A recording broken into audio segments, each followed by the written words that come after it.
আমাদের অনেক কৃষক ভাইদের ফসলি জমিগুলা ধূলিসাৎ হয়ে গেছে, পানিতে তলিয়ে গেছে। কৃষকরা অনেকেই আপনার কেউ হার্ট অ্যাটাক করে ফেলেছে, আমি সোশ্যাল মিডিয়াতে দেখেছি। তো এই বৃষ্টির কারণে অনেক মানুষের ফসল ক্ষতিগ্রস্ত হয়েছে। কারণ কৃষকরা যদি চাষাবাদ না করত এবং এই ধান যদি ভালো করে না ফলে, তাহলে আমরা রিজিক পাবো কোত্থেকে? তো এটাও আল্লাহর পক্ষ থেকে আমাদের জন্য হয়তো কোনো বড় ধরনের একটা আযাব আল্লাহ পাক আমাদেরকে দান করেছেন। আমরা এটা আল্লাহর কাছে বিনয় করে আমরা শুকরিয়া আদায় করি যে আল্লাহ, তুমি আমাদেরকে রিজিক দিয়ে কষ্ট দিও না। কারণ রিজিক দেওয়ার মালিক আল্লাহ, রিজিক নেওয়ার মালিক আল্লাহ। দেখেন কৃষকরা এত সুন্দর করে চাষাবাদ করেছে, সার, খোল, পানি, সেচ কোনো দিকে ত্রুটি রাখে নাই, সব দিকে তারা পরিপূর্ণ করে আজকে চাষাবাদ করছে। ফসল কাটবে ওই মুহূর্তে আল্লাহ রহমতের বৃষ্টি পাঠিয়ে দিছে। কেউ কি আটকাতে পারছে? আটকাতে পারছে?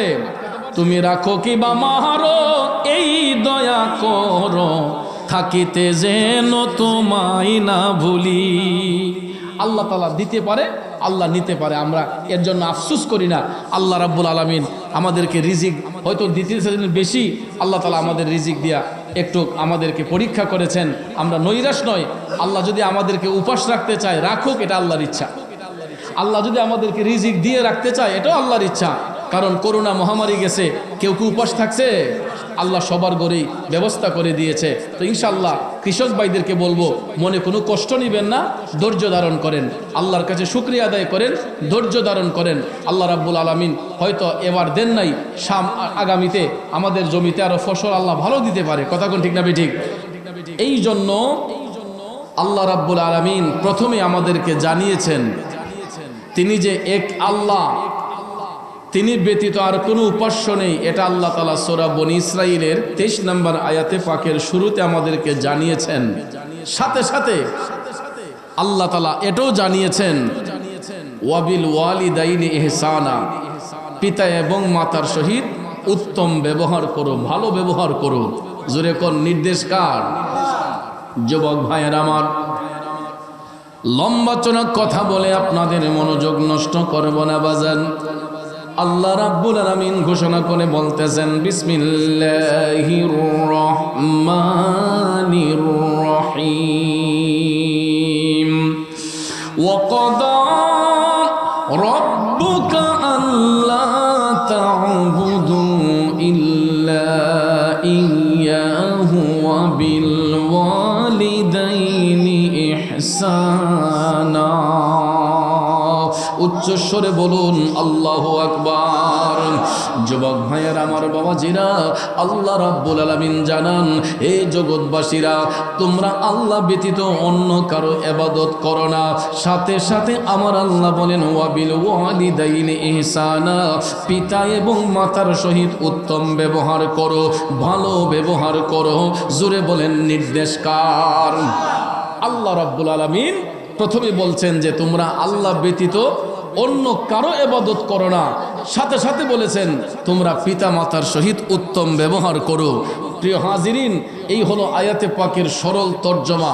এই আয়াতে পাকের তাফসির করতে গিয়ে জগৎ বিখ্যাত তাফসিরে রুহুল বয়ান প্রমাণ করেছে যে এখানে আল্লাহ রাব্বুল আলামিন প্রথমে তার ইবাদতের সাথে অন্য কাউকে শরীক করতে নিষেধ করেছেন, আবার মা বাবাকে সম্মানিত করেছেন। এটার কারণ হলো আল্লাহর সাথে যেমন কোনো অংশীদারিত্ব নাই, পৃথিবীতে একটা সন্তানের কাছে তার মা বাবার চেয়ে ঊর্ধ্বমর্যাদার অধিকারী আর কেউ নাই। ঠিক না ঠিক? আল্লাহর সাথে যেমন কোনো শরীক নাই, পৃথিবীতে একটা সন্তানের কাছে তার মা বাবার চেয়ে ঊর্ধ্বমর্যাদার অধিকারী আর কেউ নাই। এই কারণে আল্লাহ রাব্বুল আলামিন তার ইবাদতের সঙ্গে কাউকে শরীক করতে বারণ করে সাথে সাথে আল্লাহ বলেছেন তোমরা মাতা পিতার খেদমত করো, তাদের সঙ্গে সৎ আচরণ করো। সুবহানাল্লাহ বলেন। কারণ ভাইয়ের আমার, আমরা পৃথিবীর যত সন্তান আছি, আমরা সমস্ত সন্তানগুলা মা বাবার কাছে ঋণী, ঠিক না বিঠে? এ নবীর প্রেমিকেরা, একটা কথা মনে রাখবেন, পৃথিবীর সমস্ত ঋণ পরিশোধ করা যায়, কিন্তু মা বাবার কাছে সন্তান যেই ঋণী হয়ে আছে, পৃথিবীর সমস্ত ব্যাংক ব্যালেন্স যদি দিয়ে দেন, পৃথিবীর সমস্ত সম্পদ যদি মা বাবাকে দিয়ে দেন, তারপরেও মা বাবার ঋণ পৃথিবীর কোনো সন্তান শোধ করতে পারবে না। এই জন্য আল্লাহ রাব্বুল আলামিন পরবর্তী অংশে বলতেছেন, ইম্মা ইয়াবলুগান্না ইনদাকাল কিবরা আহাদুহুমা আও কিলাহুমা ফালা তাকুল লাহুমা উফফিন ওয়ালা তানহারহুমা ওয়া কুল লাহুমা কাওলান কারীমা। আল্লাহ রাব্বুল আলামিন বলেন, সন্তান মাতা পিতার দুইজনের কোনো একজন অথবা তাদের উভয়ে তোমাদের নিকট অসুস্থ হয়ে গেলে, বার্ধক্যের বয়সে চলে গেলে, আল্লাহ কয়, হে সন্তানেরা, ওই মা বাবাকে তোমরা ধমক দেয়া কথা বলবা না, তাদের সাথে এমন কোনো আচরণ করবা না যাতে তারা উফ শব্দটা ব্যবহার করে। কারণ বাজান, পৃথিবীর সন্তানগুলা মা বাবার যদি কষ্ট দেয়, আমার রাসূল বলতেছেন, পৃথিবীর কোনো মা বাবা সন্তানকে অন্তর থেকে অভিশাপ দেয় না, কিন্তু সন্তান যখন মা বাবার দিলের মধ্যে কষ্ট দেয়, আমার আল্লাহ যেমন কষ্ট পায়, আল্লাহর আরশটা তখন মা বাবার মনের কষ্টে থরথর করে কাঁইপা উঠে। জোরে জোরে কন্যা আল্লাহু আকবার। এই জন্য শায়েরে লিখেছেন, আরে পৃথিবীতে মায়ের মতো আপন কেউ হবে না, পৃথিবীতে বাবার মতো আপন কেউ হবে না, তোমরা কোনো দিনও মা বাবার মনেতে কষ্ট দিও না, তোমরা কোনো দিনও মা বাবার দিলেতে আঘাত দিও না, ঠিক না বেঠে? কারণ বাজান, সন্তান যদি মা বাবার মনের মধ্যে কষ্ট দেয়, আমার আল্লাহ কষ্ট পায়। সন্তান যদি মা বাবার দিলের মধ্যে দুঃখ দেয়, আমার দিনের নবী দুঃখ পায়। শুধু তাই নয়, ওই মা বাবার মনের কষ্টে আমার আল্লাহর আরশটা তখন থরথর কইরা কাঁইপা উঠে। এই জন্য আল্লাহ বলেছেন, মা বাবার দুইজনের কোনো একজন অথবা তাদের উভয়ে তোমাদের নিকট অসুস্থ হয়ে গেলে, বার্ধক্যের বয়সে চলে গেলে। এটার কারণ কি জানেন? বার্ধক্য কখন আসে? বার্ধক্যটা আসে যখন মা বাবার বয়স যখন 50 ঊর্ধ্ব হয়ে যায়, 60-65 যখন হয়ে যায়, তখন দেখবেন আস্তে আস্তে তাদের শারীরিক শক্তি কমতে থাকে। কথা বলেন ঠিক না ঠিক? মা বাবার শারীরিক শক্তি কমতে থাকে, তখন তারা দুর্বল হয়ে যায়, অচল হয়ে যায়। ওই মুহূর্তে আল্লাহ রাব্বুল আলামিন আদেশ দিয়েছেন, তোমরা মা বাবারে ধমক দিয়া কথা বলবা না। কারণ আজকে তুমি হয়তো জোয়ান, আজকে তুমি সন্তান হয়তো জোয়ান, কিন্তু একদিন তুমি যখন কচি শিশু ছিলে, মাকে জ্বালা যন্ত্রণা দিয়েছ, বাবারে কষ্ট দিয়েছ। কোনো দিন তো মা বাবা সন্তানকে ধমক দেয় নাই। আমরা বাচ্চাগুলা যে ছোট্টবেলায় মা বাবারে কষ্ট দিয়েছি, মা বাবার দিলের মধ্যে আঘাত দিয়েছে, বলেন তো আমাদের মা বাবা কি আমাদেরকে ধমক দিছে, মারামারি করছে? যদিও মুখের শাসন করছে, একটা বেদ দিয়ে বাড়ি দিয়েছে, এটা আমাদের ভবিষ্যৎ সুন্দরের জন্য। কথা বলেন ঠিক না ঠিক? কারণ মা বাবা সন্তানকে যে শাসন করে, এটা মনের কষ্টে নয় বা অন্তর থেকে অভিশাপও দেয় না, বরঞ্চ বাচ্চাকে মানুষের মতো মানুষ হওয়ার জন্য, তার ভবিষ্যৎ সুন্দর হওয়ার জন্য, এইম ইন লাইফে পৌঁছার জন্য মা বাবা সন্তানকে শাসন করে। কথা কোন ঠিক না ঠিক?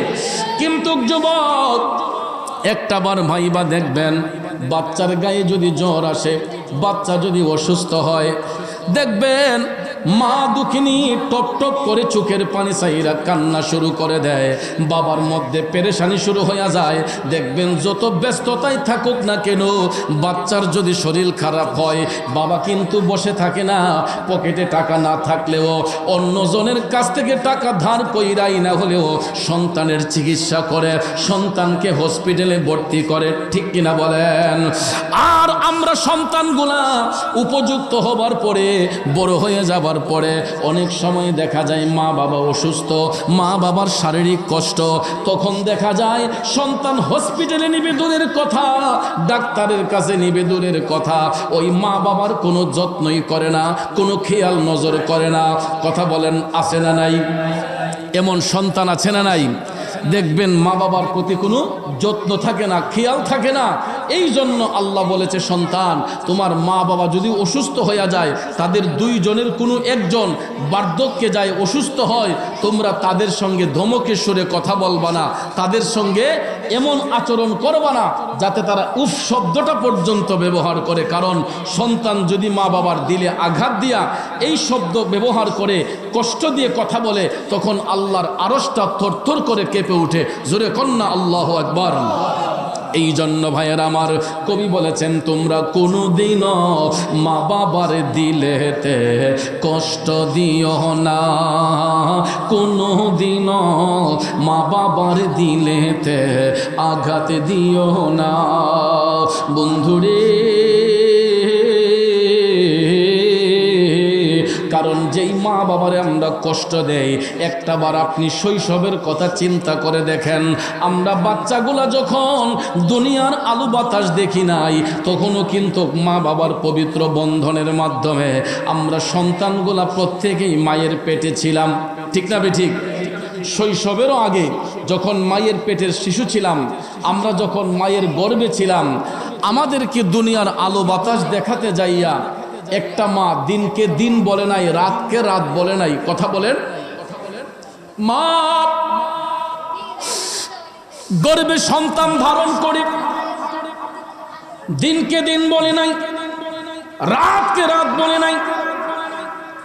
ওই মা পেটে সন্তান নিয়া চাহিদা মতো মুখে খাবার দেয় নাই, চাহিদা মতো একটা কাজ করতে পারে নাই। হে যুবক, শুধুই কি সেটা না, একটা সন্তানকে গর্ভে ধারণ করে মা ঠিক মতো আরাম করতে পারে নাই, অনেক সময় মায়ের খাবারের রুচি হয় নাই। শুধু তাই নয় রে বাজান, 7 মাস 8 মাস যখন পার হয়ে যায়, আপনারা লক্ষ্য করে দেখবেন অনেক মায়ের পাও ফুলে যায়, হাত ফুলে যায়, মুখ ফুলে যায়। ঠিক না বেঠিক? বাচ্চা যখন মায়ের পেটে আস্তে আস্তে বড় হয়, 7-8 মাস যখন পার হয়, তখন দেখবেন মায়ের পেটটা আস্তে আস্তে বড় হয় এবং অনেক সময় হাত পায়ে পানি এসে যায়, মুখটা ফুলে যায়। তখন অনেক মায়ের বডি ফিটনেস নষ্ট হয়ে যায়। আছে না নাই? আমাদের মতো সন্তানগুলোকে, এই কথা বলো কেন, আমাদের মতো সন্তানগুলোকে দুনিয়ার আলো বাতাস দেখাতে যাইয়া এমন মা আছে, হাত ফুলে যায়, পাও ফুলে যায়, ঠিক মতো খাবার খাইতে পারে না, সারাটা রাত বিছানার মধ্যে পাখির মতো ছটফট ছটফট করে গো। ডান করোটে গেলে সন্তান না জানি ব্যথা পায়, মা বাম করোটের মধ্যে যায়, বাম করোটে গেলে জাদুর না জানি কষ্ট হয়ে যায়। ওই মা দেখবেন বিছানাটা ছাইরা সঙ্গে সঙ্গে বিছানার মধ্যে বসে যায়। স্বামী ডাক দিয়া কই, স্ত্রী তুমি ঘুমাও না কেন? কই পেটের সন্তান না জানি কষ্ট হয়ে যায়, এই জন্য না হয় একটু কষ্ট করলাম। সারাটা রাত না ঘুমাইয়া কাটাইয়া দিল। এইরকম ভাবে দিনের পর দিন, রাতের পর রাত বাচ্চা গর্ভে ধারণ করে অনেক মা ঠিক মতো খায় না, ঠিক মতো ঘুমায় না। এইরকম ভাবে যাইতে যাইতে যাইতে 10 মাস 10 দিন যখন পার হইয়া যায়, মা দুঃখিনীর যখন প্রসব ব্যথা শুরু হইয়া যায়। এ যুবক বন্ধু শুনো আমার বাবাজিরা, প্রসব ব্যথা সম্পর্কে মদিনার কামলিওয়ালা নবী বলেছেন, প্রসব ব্যথা এমন একটা ব্যথা, গর্ভধারণ করে বাচ্চা যখন দুনিয়াতে আসবে, ওই মুহূর্তে বাচ্চা ডেলিভারি হওয়ার সময় মায়ের যে একটা ব্যথা সৃষ্টি হয়, ওই ব্যথাটা এমন একটা ব্যথা, দয়াল নবী বলেছেন পৃথিবীটা কিয়ামত হলে যেই রকম মনে হয়, সন্তান প্রসবের সময় মাদের কাছে ঠিক এই রকম মনে হয় যেন পৃথিবীটা কিয়ামত হইয়া যাইতেছে। জোরে জোরে কন্যা আল্লাহু আকবার। যুবক ভাইয়ের আমার বাবাজিরা, যেই মা নরমাল ডেলিভারির মাধ্যমে বাচ্চা প্রসব করে, কোনো ইনজেকশন ছাড়া, অ্যানেস্থেসিয়া ছাড়া ওই মারা বুঝতে পারে প্রসব ব্যথা কত প্রকার ও কি কি, ঠিক না ঠিক? কিন্তু কষ্ট লাগে ওই জায়গায়। আমাদের দেশে বর্তমানে অনেক মা আছেন যারা প্রসব ব্যথা এখন ফিল করে না। ব্যথা যখন উঠে, ব্যথা উঠার আগেই তো ডাক্তারের কাছে চলে যায়, ঠিক না ঠিক? ব্যথা উঠার আগেই ডাক্তারের কাছে গেলে ডাক্তার সাহেব আল্ট্রাসাউন্ড কইরা রেজাল্ট দিছে, কয় বাচ্চা উল্টা, বাচ্চা শুকনায় পড়ে গেছে, কয় 24 ঘন্টার মধ্যে সিজার না করলে রোগী বাঁচানো সম্ভব না। আছে না নাই? একটা মানুষ এই কথাটা যখন শুনে তখন কি মানুষের জ্ঞান মস্তিষ্ক ঠিক থাকে? টাকা না থাকলে হাওলাত কই রইল, টাকাই না, রোগীর চিকিৎসা করে, সিজার করায়, কথা কোন ঠিক না ঠিক? তা আপনারা কি মনে করেন সিজার করলে কি ভালো? আমার মার গর্ভ থেকে আমরা 6টা ভাই বোনের জন্ম হয়েছে। আমরা যখন জন্মগ্রহণ করেছি আমার তো মোটামুটি 42 চলতেছে বয়স, আমার ছোট ভাইয়েরও 40 ওভার হয়েছে, সবার ছোট যেটা। তাহলে 40 বছর আগেও তো এমন আল্ট্রাসাউন্ডের ব্যবস্থা ছিল না, ঠিক না ঠিক? ছিল? তাহলে আমার মার গর্ভ থেকেও আমরা 6টা ভাই বোন বের হয়েছি। কই আমার মার তো কোনো সিজারের প্রয়োজন হয় নাই, আমার আম্মুর তো সিজার লাগে নাই, বরঞ্চ আমরা 6টা ভাই বোন দুনিয়ার আলো বাতাস দেখে আমরা সুস্থ শরীরভাবে যেমন চলতেছি, আমার আম্মা জান এখনো দুনিয়াতে আছেন, আলহামদুলিল্লাহ, এখনো 5 ওয়াক্ত নামাজ সুন্দরভাবে পড়তে পারেন। বাবাজি আমার, কুৎসা করবেন না, রাগ করবেন না। আমাদের দেশের মধ্যে চিকিৎসা সেবার নামে এখন কিছু কসাইখানা খোলা হয়েছে, ঠিক না ঠিক? চিকিৎসা সেবার নামে কিছু কসাইখানা খোলা হয়েছে। আমি ডাক্তার সাহেবদেরকে সম্মান করি, ইজ্জত করি, আপনাদের প্রতি আমার আন্তরিক শ্রদ্ধা সালাম রইল। কিন্তু ডাক্তার সাহেব, আপনিও তো কোনো না কোনো মায়ের সন্তান, আপনি জেনে শুনে কিভাবে একটা মানুষকে আপনি ধ্বংসের দিকে ঠেলে দিচ্ছেন? একটু চেষ্টা করেই যদি দেখতেন নর্মাল ডেলিভারির মাধ্যমে বাচ্চাটা প্রসব করা যায় কিনা। সিজার করেন যদি বেশি ইমার্জেন্সি হয়, যদি বেশি ইমার্জেন্সি হয় যে আর কখন কুল হচ্ছেই না, তখন আপনি না পারতে সিজারটা যান, আপনারা ইউরোপ যান, আমেরিকা যান, বা আপনাদের কোনো আত্মীয় স্বজন যদি ইউরোপ আমেরিকায় থাকে, দেখবেন তারা উন্নত রাষ্ট্র এমনি হয় নাই। ওরা যে উন্নত রাষ্ট্র বলে এমনিতে হয় নাই, এরা আমাদের মতো কসাই নয়। যদি শুধু তাদের ঈমান থাকতো এরা আমাদের আগে জান্নাতে যাইত। ইহুদি খ্রিস্টানদের যদি ঈমান থাকতো এরা আমাদের আগে জান্নাতে যেত। কেন? এদের ডিসিপ্লিন আছে, এদের মধ্যে নিয়মতান্ত্রিক জিনিস আছে। এরা সাধারণত একটা পিঁপড়াও ইচ্ছে করে মারে না।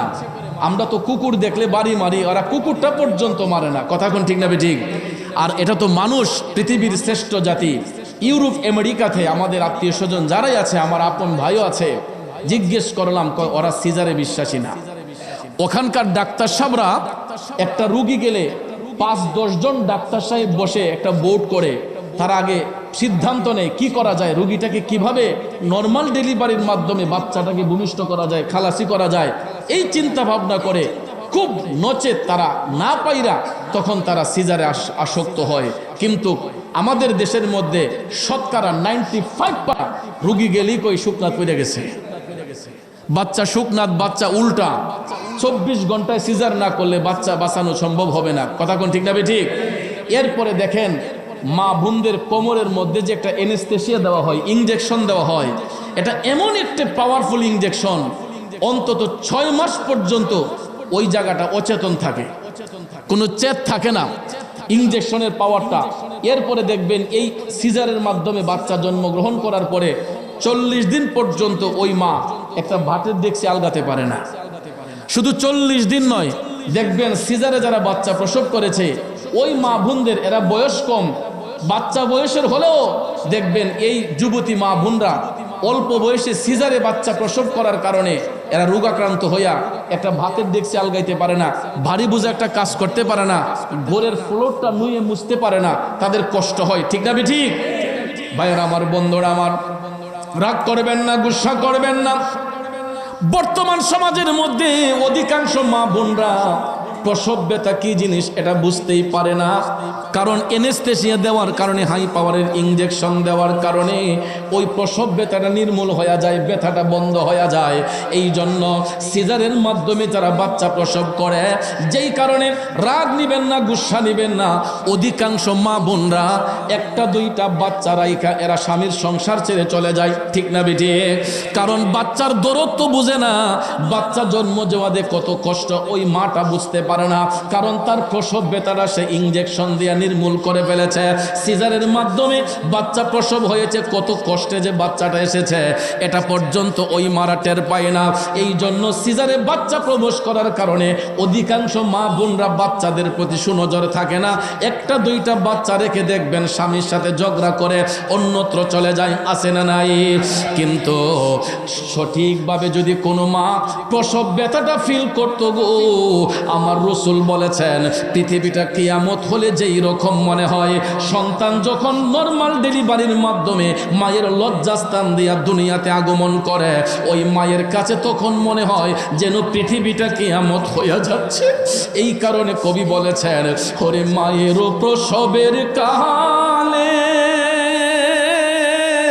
আরে বুক ভাইসা যায় নয়ন জলে রে, হওয়া সন্তানের লইয়া কোলে ভুলে প্রসব যন্ত্রণা, দুঃখের দরদি আমার জনম দুঃখী মা, গর্ভধারিণী মা, জনম দুঃখিনী মা, দুঃখের দরদি আমার জনম দুঃখী মা, ঠিক না বেটে? বন্ধু, কেন আমরা মাকে ইজ্জত করব না? কেন আমরা মাকে সম্মান করব না? প্রসব ব্যথার সময় মার কাছে মনে হয়েছে যেন পৃথিবীটা কিয়ামত হয়ে যায়। এরপরে শুধু তাই নয়, অনেক সময় সন্তানকে দুনিয়ার আলো বাতাস দেখাতে যাইয়া অনেক মায়ের মৃত্যু হয়ে যায়, ঠিক না বেটে? মৃত্যুর সাথে পাঞ্জা লড়ে মা সন্তানকে দুনিয়ার আলো বাতাস দেখাতে যাইয়া। এরপরে আমরা দুনিয়াতে আসার সময় মার কলিজার মধ্যে যেই দুইটা আঘাত করি গো, এই আঘাতগুলা এত কষ্টকর আঘাত, মায়ের কাছে মনে হয় পৃথিবীটা কিয়ামত হইয়া যাইতেছে।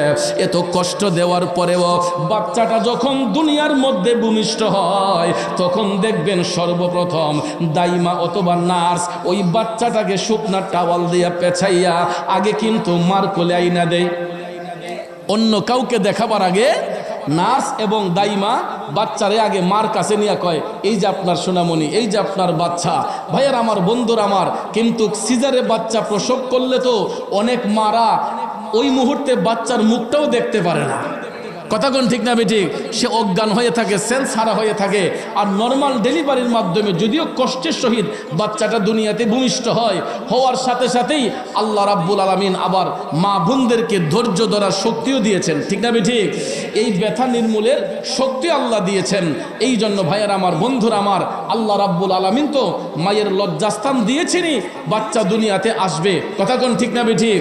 ওই বাচ্চার হায়াত রিজিকের ফয়সালা করবেন কে? জোরে কোন করবেন কে? বন্ধুরা আমার, বাবাজিরা, এই জন্য আমরা চেষ্টা করব আমাদের মা বোনদেরকে এইরকম পরামর্শ দেব যাতে না পাইরা সিজার যাতে যতটুকু না করা যায়, নর্মাল ডেলিভারির মাধ্যমে একটু কষ্টের সহিত যদি ওই মাটা বাচ্চাটাকে প্রসব করায়, তাইলে বাজান আমার, বন্ধুরা আমার, ওই মা বাচ্চার প্রতি দরদ থাকবে। বাচ্চা জন্ম দেওয়া যে কত কষ্ট একজন মা বুঝতে পারবে। এই জন্য বাজান রে, দেখবেন আমরা সন্তানগুলা যখন চোখের আড়াল হয়ে যায় মার কাছ থেকে যখন অন্যত্র যাই, দেখবেন যেই মা কোলে পিঠে করে বাচ্চাটাকে মানুষ করেছে, ওই মাটা দেখবেন পাগলিনীর মতো হয়ে যায়, ঠিক না বেঠিক? অন্যের মার কথা কি বলবো, আমিও যখন মাহফিলে যাই, কোথাও যাই, আমি দেখি রাত 12টা 1টা হলে বা আকাশে যখন বিদ্যুৎ চমকায়, যখন ঝড় তুফানের আশঙ্কা হয়, আমার আম্মা ঠাস করে আমার মোবাইলে ফোন মারে, অফুত কই আসো, আকাশ দি ভালো না, মেঘাচ্ছন্ন, পুত্রে রাস্তাঘাটে থাকলে তাড়াতাড়ি একটা দোকানের পাশে যাও, একটা ঘরের ভিতর যাও, কারণ চিন্তা করে মা যে আমার ছেলেরা যদি বাহিরে থাকে ঝড় তুফানের কবলে পইরা দুর্ঘটনা তো ঘটতে পারে। কথাগণ ঠিক না বে ঠিক? এই জন্য ভাইয়ের আমার, একজন মা তার জাদু যদি মার চোখের আড়ালে থাকে, মার চোখের আড়াল থেকে অন্যত্র থাকে, ওই মাটা পাগলিনীর মতো হয়ে যায়। শুধু আমার মা নয়, সমাজের প্রত্যেকটা সন্তানের মা। তাইলে আমাদের মা যদি আমাদের জন্য এত পরিশ্রম করে, এত কষ্ট করে, এত ত্যাগ স্বীকার করে, আমরা মার সঙ্গে সদ্ব্যবহার করব না দুর্ব্যবহার করব? এই জন্য যুবক ভাইয়ের আমার, আপনাদের পায়ে হাত ধরে বলে যাব, যাদের ঘরে মা আছে গো, একটা কথা মনে রাখবেন, আমার রসুল বলেছেন যেই ঘরের মধ্যে মা আছে ওই ঘরে আল্লাহর জান্নাত আছে, যেই ঘরের মধ্যে বাবা আছে ওই ঘরের মধ্যে আল্লাহর রহমত আছে। এই জন্য যুবক, যাদের ঘরে মা বাবা আছে আল্লাহর রহমত আছে, আল্লাহর জান্নাত আছে, এই রহমত জান্নাত ঘরের মধ্যে রাইখা কোনোদিন এই দুইটা জায়গা নষ্ট করবেন না। কারণ ভাই ভাইয়ের শত্রু হয় যদি সম্পদ নিয়ে ভাগাভাগি হয়, বোন ভাইয়ের শত্রু হয় যদি বোনের ফরজ সত্য আদায় করা না হয়, বন্ধু বন্ধুর শত্রু হয় যদি টাকা পয়সার মধ্যে ভাগ বাটোয়ারা হয়। কিন্তু পৃথিবীর মধ্যে দুইজন ব্যক্তি কখনো সন্তানের শত্রু হয় না গো, একজন হলো বাবা, একজন হলো মা। এই দুইটা মানুষ কোনোদিন সন্তানের শত্রু হয় না, এরা সব সময় সন্তানের ভালো চায়, সব সময় সন্তানের উন্নতি চাই। কথা বলেন ঠিক না বেঠে? এই জন্য কবি বলেছেন, ওরে পৃথিবীতে মায়ের মতো আপন কেউ হবে না, তোমরা কোনো দিনও মা বাবার মনেতে কষ্ট দিও না, তোমরা কোনো দিনও মা বাবার দিলেতে আঘাত দিও না। যুবক বন্ধুরা আমার, বাবা জেনা গো, সন্তান আমি দুনিয়াতে আসার সঙ্গে সঙ্গে যখন কান্নাকাটি করেছি, পৃথিবীর কোনো দোকানের খাবার, পৃথিবীর কোনো লিকুইড খাবার আমার আপনার মুখের মধ্যে দেওয়া হয় নাই। ওই বাচ্চাটা দুনিয়াতে আসার সাথে সাথে গো, আল্লাহ রাব্বুল আলামিন মা দুঃখিনীর দুইটা স্তন খুলে দিয়েছেন। ওই সন্তান যখন মায়ের বুকের দুধ পান করেছে, মায়ের স্তনের মধ্যে মুখটা লাগানোর সাথে সাথে বাচ্চার কান্নাটা বন্ধ হয়ে গেছে। কথা বলেন ঠিক কিনা?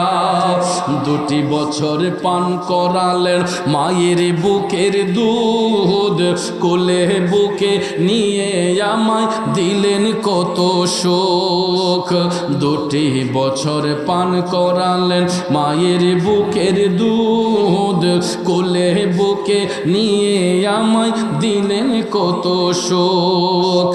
কিভাবে সেই মাকে ছেলে মন্দ কথা বলে, মা কেন এত দামি জানে না সকলে, মা কেন এত দামি জানে না সকলে, বলুন মা কেন কলে জানতো যদি পড়তো দেখে কোরআন হাদিস খোলে। একটি হজের সওয়াব মিলে মাকে একবার দেখিলে, দেখিলে মা কেন এত দামে জানে না সকলে। এ নবীর প্রেমিকেরা, আল্লাহর হাবিব সাল্লাল্লাহু আলাইহি ওয়াসাল্লামের একজন সাহাবী আমার নবীর কাছে আসলেন। আয়েশা বলতেছেন, নবী গো, আমার মা আমার নিকট আগমন করেছেন। ইয়া রাসূলুল্লাহ, আমি কি এই মুহূর্তে আমার মার সঙ্গে সৎ ব্যবহার করব না দুর্ব্যবহার করব? সুবহানাল্লাহ কোন? কারণ ওকে এটা হলো যে যেই সন্তান রসুলকে প্রশ্ন করলেন, উনি নবীজির উপর ঈমান এনেছেন, তার মা রসুলের উপর ঈমান আনেন নাই। অর্থাৎ মা হচ্ছেন মুশরিক আর ছেলে হচ্ছে নবীর দিনে এসেছে। ছেলে হচ্ছে মুমিন, মা হচ্ছে বেদিন। ছেলে হচ্ছে সত্য দিনে এসেছে মুসলমান, আর তার মা বেদিন মুশরিক। এই অবস্থায় আল্লাহর হাবিব সাল্লাল্লাহু আলাইহি ওয়াসাল্লামের কাছে এসে জিজ্ঞেস করছেন যে ইয়া রাসূলুল্লাহ, আমার মা তো এখনো বেদিন, আমি তো আপনার দিনে এসেছি নবী গো, আমার মা তো আমার কাছে এসেছেন, আমি কি আমার মার সাথে সদ্ব্যবহার করব না দুর্ব্যবহার করব? আল্লাহর হাবিব সাল্লাল্লাহু আলাইহি ওয়াসাল্লাম ডাক দিয়া বললেন, উম্মত, অবশ্যই তুমি তোমার মার সাথে সৎ ব্যবহার করবা। কেন? উনি তোমার গর্ভধারিণী, ওই মার পেট থেকে তুমি ভূমিষ্ঠ হয়েছ। শুধু তাই নয়, রাসূল বলেছেন, উম্মত রে, তুমি যদি তোমার ওই মার চেহারার দিকে একবার মায়ার নজরে চাও, তুমি যদি তোমার ওই মার চেহারার মধ্যে একবার মায়ার নজরে চাও, আল্লাহ রাব্বুল আলামিন তুমি সন্তানের আমলের মধ্যে একটা কবুল হজের সওয়াব দান করে দিব। ওরে সম্ভবপুর কান্দাপাড়ার বাবাজিরা, এই জিলকদ মাসে পৃথিবীর বিভিন্ন প্রান্ত থেকে লক্ষ লক্ষ হাজী সাহেবগণ, হাজী সাহেব সাহেবানাগণ মক্কা শরীফ, মদিনা শরীফ যাচ্ছেন। আমাদের বাংলাদেশ থেকেও হাজার হাজার হাজী সাহেবরা ইতিমধ্যে চলে গেছেন, ঠিক না ঠিক? প্রতি বছর আমাদের দেশ থেকেও লক্ষ লক্ষ মানুষ মক্কা শরীফ, মদিনা শরীফ যান। কেউ উমরা করতে যান, কেউ বড় হজ করতে যান। কথা কোন ঠিক কিনা? আপনারা বলেন, মিনিমাম উমরা করতে হলেও এখন 1.5-2 লাখ টাকা লাগে, আর বড় হজ করতে গেলে কমপক্ষে 5.5 থেকে 6 লক্ষ টাকা, নিচের মধ্যে, উপরে আরো বেশি লাগে। কথা কোন ঠিক না ঠিক? 6 লক্ষ টাকার কম হজ করা সম্ভব হয় না। আপনারা বলেন, আপনি 6 কোটি টাকা দিয়েও যদি হজ কইরা আসেন, আরাম আয়েশ কইরা আসেন, আজ পর্যন্ত পৃথিবীর কোনো হাজী সাহেব সাহেবানাগণ হজের কোনো গ্যারান্টি দিতে পারবেন যে আমার হজটা কবুল হইছে? লক্ষ লক্ষ টাকা খরচ করে মক্কা শরীফ, মদিনা শরীফ জিয়ারত করে হাজী সাহেব সাহেবানাগণ গ্যারান্টি দিতে পারে না যে আমার হজ কবুল হয়েছে বা আমার হজ কবুল। এই গ্যারান্টি কেউ দিতে পারবে? কিন্তু আমার নবী দিতে পেরেছেন, আমার রাসূল গ্যারান্টি দিয়েছেন। ওই সাহাবীকে নবী ডাক দিয়ে বললেন, উম্মত, তুমি যদি তোমার মার চেহারার দিকে একবার মায়ার নজরে চাও, মহব্বতের নজরে চাও, আল্লাহ রাব্বুল আলামিন তুমি সন্তানের আমলের মধ্যে একটা আকবরী হজের সওয়াব দান করে দিব। মনের খুশিতে সাহাবী ডাক দিয়া বললেন, নবী গো, ইয়া রাসূলুল্লাহ, আমি যদি আমার মায়ের চেহারার দিকে দৈনিক 10 বার মায়ার নজরে চাই, আমার রাসূল বলেছেন, উম্মত, তাইলে আল্লাহ রাব্বুল আলামিন তোমার আমলের 10টা কবুল হজের সওয়াব দিবে। সাহাবী মনের খুশিতে ডাক দিয়া বললেন, নবী গো, আমি যদি আমার মার চেহারার দিকে দৈনিক 100 বার মায়ার নজরে চাই, আল্লাহর হাবিব মুস্কি হাসি দিয়া বললেন, তাইলে 100টা কবুল হজের সওয়াব। সাহাবী আবার বললেন, নবী গো, আমি যদি এর চাইতো বেশি তাকাই। তখন দয়াল নবী বললেন, এ উম্মত, তুমি যত হাজার বার, যত কোটি বার তোমার মার চেহারার দিকে মায়ার নজরে চাইবা, আমার আল্লাহ তত হাজার কবুল হজের সওয়াব তুমি সন্তানের আমলের মধ্যে লিখে দিব। এই জন্য কবি বলছেন, আরে মা ডাকটি কত মধুর জানে যে সবাই, মায়ের একটু আদরেতে কি যে শান্তি পাই রে, কি যে শান্তি পাই। কবুল হজের সওয়াব হয়, কবুল হজের সওয়াব হয় দেখলে মায়ের চেহারায়, মায়ের কদমের নিচে জান্নাত দিলেন খোদায়।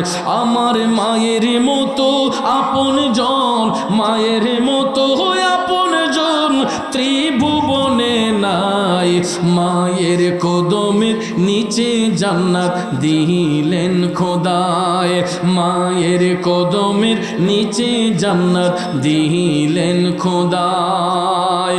মানুষ রূপে সৃষ্টি করলো দয়াল খোদায়, কত কষ্ট করলো মায়ের তার সীমানা নাই রে, তার সীমানা নাই।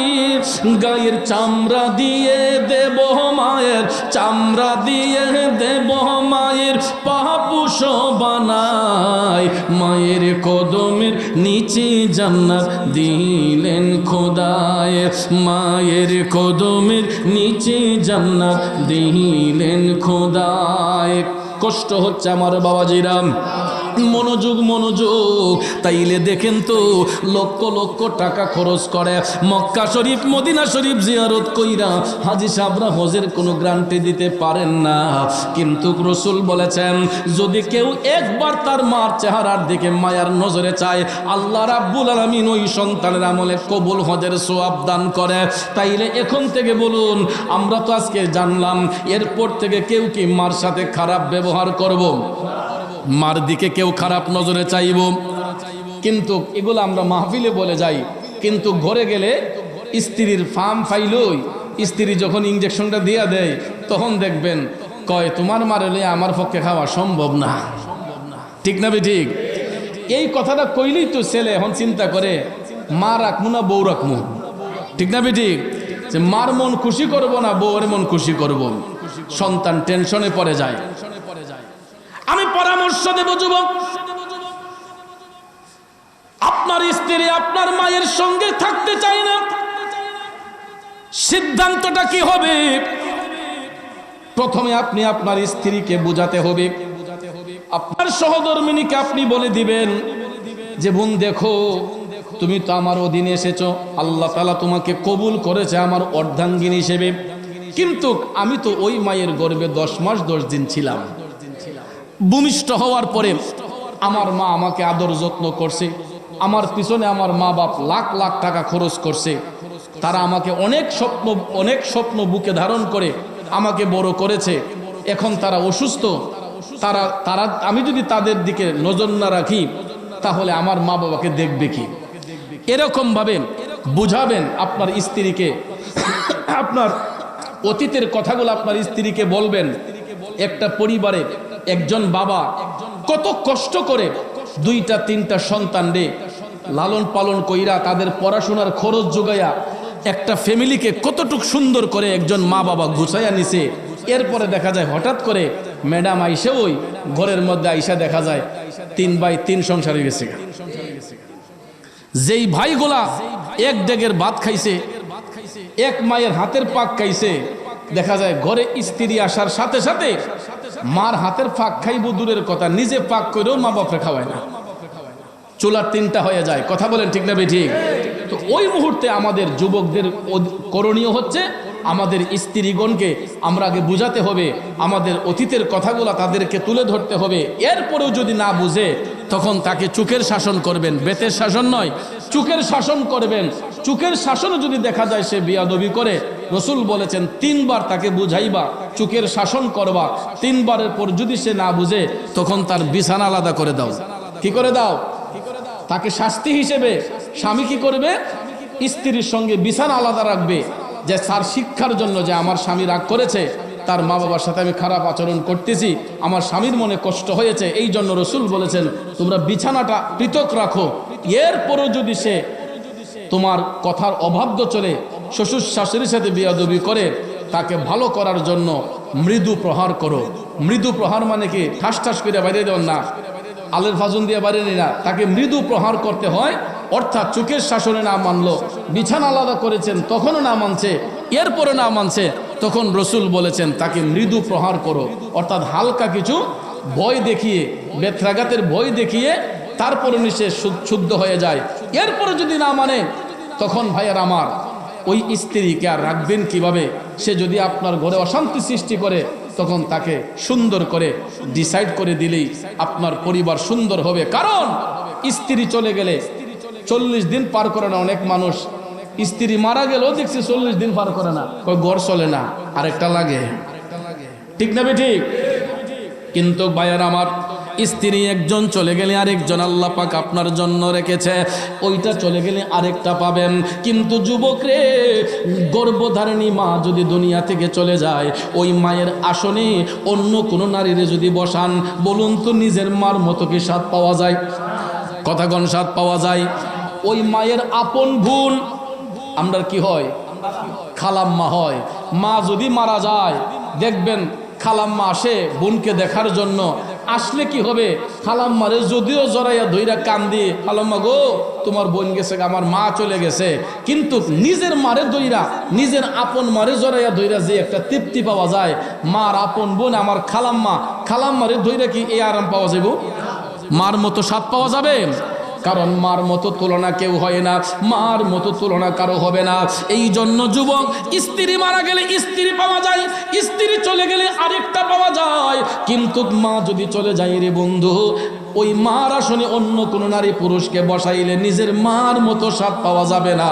এই জন্য যুবক ভাইদের পায়ে হাত ধরে বলবো, সংসারের যত কিছু হোক না কেন, কোনোদিন মা বাবার সঙ্গে বিয়াদবি করা যাবে না, মা বাবার সঙ্গে চোখ রাঙ্গাইয়া কথা বলা যাবে না, মা বাবার সঙ্গে কোনো খারাপ আচরণ করা যাবে না। কারণ বন্ধুরে, ওই মা বাবা একটা সংসার তিলে তিলে তিলে তিলে গইরা উঠায়। কথা বলেন ঠিক কিনা?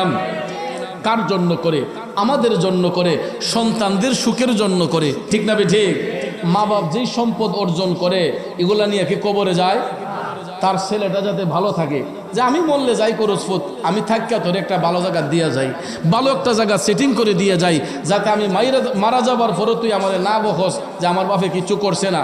এই জন্য সংসারের প্রত্যেকটা মা বাবা চিন্তা করে তার বাচ্চাটারে কিভাবে গাইডনেস করা যায়, কিভাবে তার একটা ভবিষ্যৎ সুন্দর করা যায়, এই রকম চিন্তা ভাবনা কইরা প্রত্যেকটা মা বাবা যার যার অবস্থান থেকে তাদের বাচ্চাদের জন্য খেয়াল চিন্তা ভাবনা কইরা যায়। কথা কোন ঠিক না ঠিক? এখানে আমি একটা কথা আপনাদেরকে বলবো, ওই বাচ্চার ভবিষ্যৎ সুন্দর করবেন, ভালো কথা, আপনি ঘাম জড়িয়ে করেন, হালাল পথে ইনকাম করেন, হালাল সম্পদ রাইখা যান, কিন্তু বাচ্চার জন্য আপনি হারাম সম্পদ রাইখা যাবেন, সুদের টাকা ঘুষের টাকা রাইখা যাবেন। বাজানো, পায়ে হাত ধরে বলছি, রাগ করবেন না।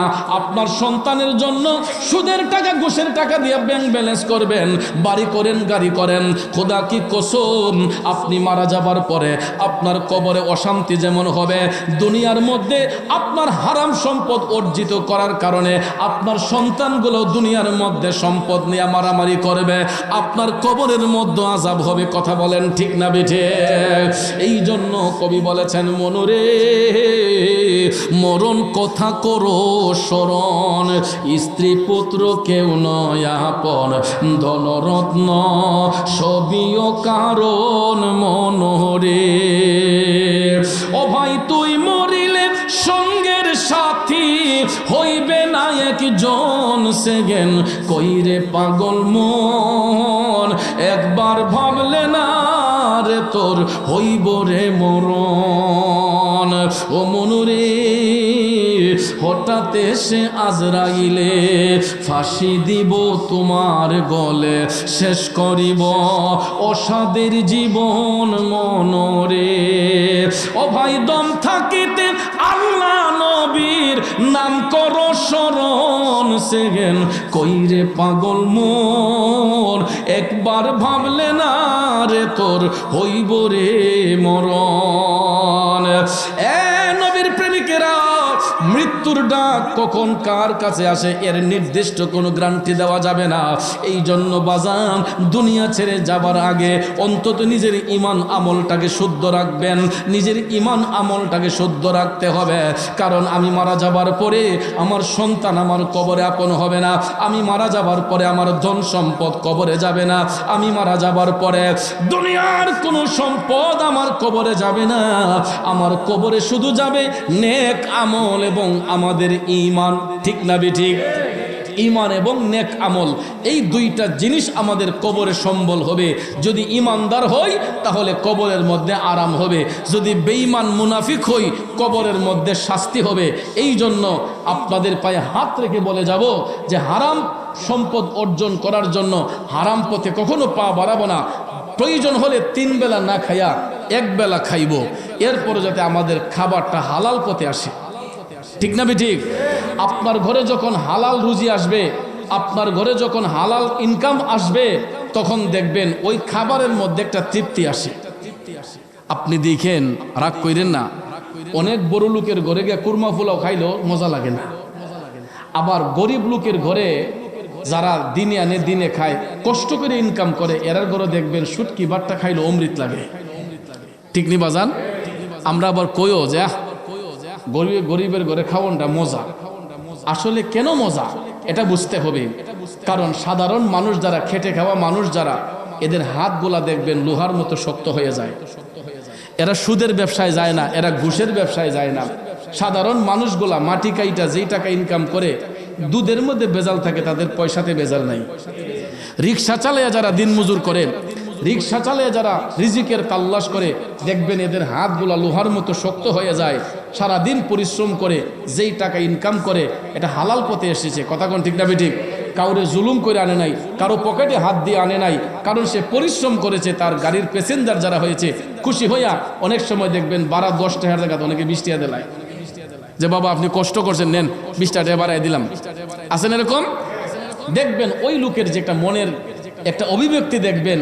একটা মানুষ যখন পরিশ্রম করে, একজন রিক্সাওয়ালা ভাই, সিএনজি চালক ভাই পরিশ্রম করে যখন টাকা ইনকাম করে, ভাড়া যদি 400 টাকা হয়, আপনি গিয়া যদি ওনারে 20 টাকা বাড়াই দেন, যে নেন ভাই আপনি 20 টাকা বাড়াই দিলাম, দেখবেন ওই ব্যক্তি অন্তর থেকে আপনার জন্য এটা দোয়া দিবে।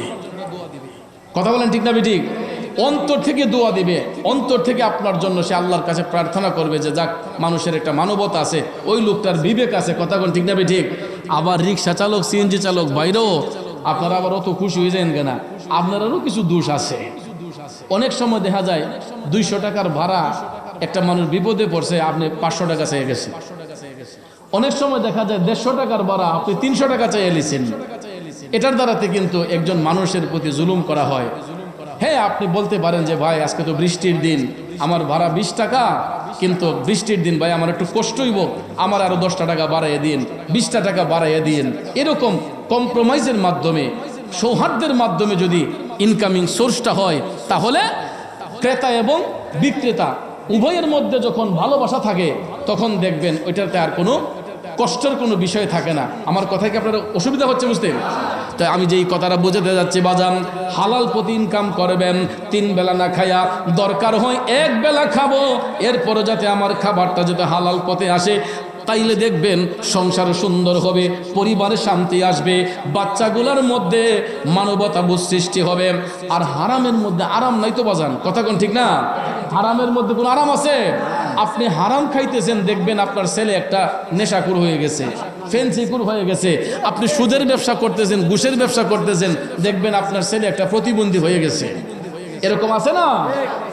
এই জন্য একভাবে না একভাবে আল্লাহ রাব্বুল আলামিন আমাদেরকে ক্ষতির দিকে ধাবিত করে দেয় যদি আমরা হারাম পথে চলাফেরা করি। এই জন্য বাজান পায়ে হাত ধরে বলে যাব, 3 বেলা না খাইয়া প্রয়োজন হলে 1 বেলা খাবো, এরপরে যাতে আমাদের রিজিকটা হালাল পথে আসে। হালাল পথে রিজিকের তাল্লাশ কইরা দুনিয়া ছেড়ে চলে যাবার পরেও দেখবেন দুনিয়ার মানুষগুলা ওই ব্যক্তির জন্য আফসোস করবে, দুনিয়ার মানুষগুলা ওই ব্যক্তির জন্য আফসোস করবে। এই জন্য আমি এবার বড় কামদার বাবাজিদেরকে বলবো, মা বাবা যাদের ঘরের মধ্যে আছে, কোনোদিন ওই মা বাবাকে প্রেসার হিট করবেন না। অনেক সময় দেখবেন টাকার জন্য বাবারে প্রেসার দেয়, মারে প্রেসার দেয়। ওই মা বাবার ইনকামিং সোর্স বুঝতে হবে তো। অনেক সন্তানগুলা না বুঝা, বাবার এবিলিটি নাই, কয় আমার উন্ডা কিল্লা না দিলে রাস্তা ফিরা মরে যাবো, রেলের তলে ফিরা মরে যাবো। আছে না নাই? যুবক ছেলে, তুমি তো একটা বার বোঝা উচিত ছিল তোমার বাবা কতটুক পরিশ্রম করে ইনকাম করে। তোমার বাবা বিদেশি, তোমার আব্বা মিডল ইস্টে থাকে, তোমার বাবা লন্ডন আমেরিকায় থাকে, কিন্তু লন্ডন আমেরিকা গেলেই কি টাকার গাছ? সৌদি আরব গেলেই কি টাকার গাছ? এটা টাকার মেশিন নয়। ওই টাকাগুলা ইনকাম করতে গিয়া একজন বাবা, একজন মা, তার যে কতটুক পরিশ্রম হয়, কতটুক শরীরের ঘাম জড়াতে হয়, যারা ইনকাম করে তারাই বুঝতে পারে। অনেক সময় দেখবেন বাচ্চার মন রাখতে গিয়া অনেক বাপে কয়, যাক আমার ফুতরে হুন্ডাটা কিনা দেলাই, নাইলে হেরে সামালন যেত না। মা কয়, তোমার ফুতেরে আইফোন না দিলে হে বলে গাড়ি তুলে ফুরে মরে যাবো। দেখেন বাবার ইনকামিং সোর্স কম, এরপরে একটা আইফোন কিনতে গেলে বর্তমানে 1.5 লাখ 2 লাখ টাকা লাগে, ঠিক না ঠিক? নর্মাল সেট কিনলো, আইফোন কিনলো 1 লক্ষ টাকা, 1,20,000 টাকা লাগে। কিন্তু দেখেন তো, চিন্তা করে এরে বেচলো আপনার 5 পয়সার দাম হইতো না, কথা কোন ঠিক না ঠিক? এই একটা আইফোনের দাম 1,20,000, 1,50,000 লক্ষ টাকা। কিছু কিছু ছেলে দেখা যায় রাস্তা দিয়ে হাঁটে, তার কাছে আইফোন। আরে বাবারে, জিগাইলে আপনি কি করেন? আমি স্টুডেন্ট, 1 টাকা ইনকাম নাই, তার পকেটের মধ্যে iPhone X20 ultra, X25 ultra, কথা কোন আছে না? তাহলে আপনার ইনকামিং সোর্স নাই, আপনি আপনার বাবার দিকে লক্ষ্য করতে হবে, আপনার বাবার ইনকামের দিকে আপনাকে নজর রাখতে হবে। কিন্তু আপনি তো মনে করতেছেন আমি তো আইফোন চালাই, আমি তো এই S20 আলট্রা চালাই, আমি এরকম ভার্সনের মোবাইল ব্যবহার করি, এটা ছাড়া করি না। কিন্তু আপনি যত কিছু করেন না কেন, আপনার বাবা ওই জিনিসটা আপনাকে দিতে গিয়ে কতটুক পরিশ্রম হয়েছে, কতটুক শরীরের ঘাম ঝরেছে, এই জিনিসটা আপনি ফিল করতে হবে। আর যদি না করেন, একদিন আপনি যখন বাবা হবেন তখন এটা হারে হারে বুঝবেন। ঠিক না ঠিক? যেই দিন আপনি বাবা হবেন এই দিন হারে হারে বুঝবেন। ভাইয়ের আমার, বন্ধুরা আমার, আমরাও এক সময় এটা বুঝতাম না। যখন স্টুডেন্ট ছিলাম, যেমনি চেমনি চলছি, তখন আব্বা কইতো, আম্মা কইতো, হুতরে একদিন বুঝবে, যেদিন সংসারের ভার তোমার কান্দে পড়ব। তখন দেখছি যে আসলে হোটেল যখন নিজে চালায়, সংসার যখন নিজে চালায়, তখন দেখা যায় সব চাহিদা চলে গেছে বাচ্চাদের দিকে। নিজে একটা কাপড় কিনতে গেলেও মানে আমার কাছে লাগে যে না, আমার বাচ্চাটার আগে দিয়ে দিই। কথা কোন ঠিক না বেঠিক? একটা কাপড় বানাইতে গেল বাচ্চার কথা মনে হয়ে যায়, পরিবারের কথা মনে হয়ে যায়। কারণ আমি তো এখন ঘরের কর্তা, অভিভাবক। আমার উসিলায় 3টা 4টা মানুষের রিজিকের ব্যবস্থা হয়। এই জন্য ভাইয়ার আমার, যারা উপার্জন করে, যারা ইনকাম করে, এরা দেখবেন বেহুদা খরচে যায় না।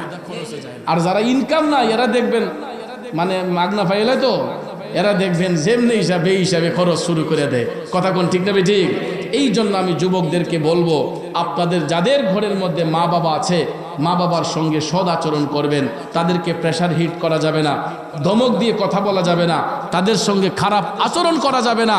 কারণ একজন বাবা বাচ্চার ভবিষ্যৎ সুন্দরের জন্য দিনকে দিন বলে নাই, রাতকে রাত বলে নাই, মাথার গাম পায়ে ফেলে অক্লান্ত পরিশ্রম করে সংসারের হাল ধরেছে। কথা বলেন ঠিক না ঠিক? এই জন্য যুবক ভাইয়েরা আমার, আপনাদেরকে অনুরোধ করে বলবো, আল্লাহর হাবিব সাল্লাল্লাহু আলাইহি ওয়াসাল্লাম বলেছেন, তোমরা কোনোদিন ওই মা বাবার সঙ্গে ধমকের সুরে তোমরা কথা না বইলা, বরঞ্চ তাদের সঙ্গে সৌহার্দ্যপূর্ণ আচরণ করো।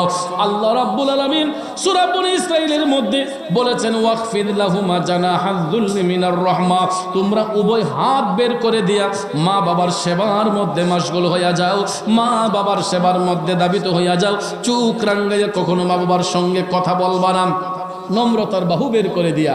আল্লাহ বলছেন, তোমরা নম্রতার বাহু অর্থাৎ ভালোবাসার হাত বের করে দিয়া তোমার মা বাবার সেবার মধ্যে মশগুল হয়ে যাও।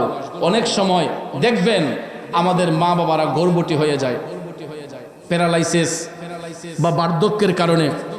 অনেক সময় দেখবেন বয়স যদি বাইরে যায়, স্মৃতিশক্তি যখন কমে যায়, অনেক বাবা দেখবেন বিছানায় পেশাব করে দেয়, অনেক মা দেখবেন বিছানায় প্রস্রাব করে দেয়। আছে না এরকম? গর্ভবতী হয়ে গেলে এই বৃদ্ধ মানুষগুলা শিশুদের মতো হয়ে যায়। অনেক সময় বিছানায় প্রস্রাব করে, পায়খানা করে। আমরা দেখবেন নাকের মাঝে কাপড় ধরি।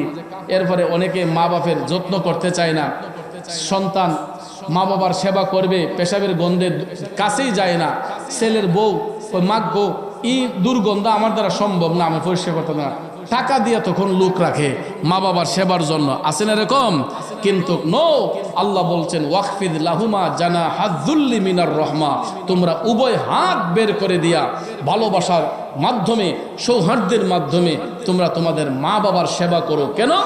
তুমি যখন ছোট্টবেলায় প্রস্রাব করেছো, পায়খানা করেছো, বিছানা ভরাইয়া ফেলছো, তুমি বিছানা ভরাইয়া ফেলছো, অন্য মানুষ ঘরে এসে বলছে তোমার ছেলে পেশাব করছে, দুর্গন্ধ, পায়খানা করছে, দুর্গন্ধ, পরিষ্কার করো। মা কিন্তু নাকে এয়ার ফ্রেশনার লাগাই নাই, রুমের মধ্যে কোনো পারফিউম দেয় নাই, নাকের মধ্যে কোনো এয়ার ফ্রেশনার সুগন্ধি লাগাই নাই। লাগাইছে? যুবক ভাইয়ের আমার, সন্তান আমি বিছানায় প্রস্রাব করেছি, সন্তান আমি পায়খানা করেছি, ঘরের মধ্যে বিছানার মধ্যে আমি জিনিসপত্র সব উলট পালট করে রেখেছি। মাশাআল্লাহ, নারে তাকবীর, নারে রিসালাত, আহলে সুন্নাত ওয়াল জামাত। আল্লামা ফরিদী সাহেবের আগমন, ফরিদী সাহেবের আগমন, আমরা সকলে বলি মারহাবা। সারা বাংলাদেশে আল্লামা ফরিদী সাহেবের যেই গণজোয়ার যেই দিকে যায়, সেই দিকেই শোনা যায় শুধু ফরিদী হুজুরের আলোচনা, ফরিদী হুজুরের ওয়াজ। কিন্তু অনেকেই সরাসরি দেখতে পায়, অনেকে আফসোস করে। আজকে আপনারা ভাগ্যবান, আমার সহযোদ্ধা, আমার ভাই আল্লামা মুফতি জহুরুল ইসলাম ফরিদী সাহেব আমাদের মধ্যে সে উপস্থিত হয়েছেন। অত্যন্ত নিরহংকার, নম্র, ভদ্র একজন মানুষ এবং সাচ্চা একজন আলেম। আমার চোখে দেখার দৃষ্টিতে একজন ভালো মনের মানুষ, আল্লামা মুফতি জহির ইসলাম ফরিদি সাহেব, আল্লাহ পাক যেন ওনার হায়াত ইলমের দরজাত বুলন্দ করে, সকলে আমিন কন। একটু দুরূদ শরীফ পড়ুন। আল্লাহুম্মা সাল্লি সাইয়্যিদিনা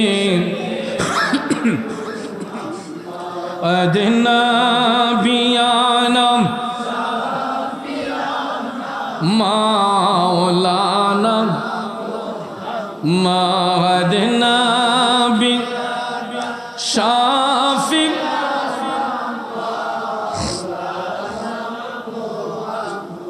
যাক ভাইয়ের আমার, আল্লাহ পাক রব্বুল আলামিনের দরবারে অশেষ শুকরিয়া যে আল্লাহ তাআলা আজকে আমাদেরকে এই বৃষ্টি থেকে উদ্ধার করেছেন। কারণ প্রতিদিন আকাশের অবস্থা এতটা ভালো থাকে না, এই দুর্যোগ প্রতিকূলতার কারণে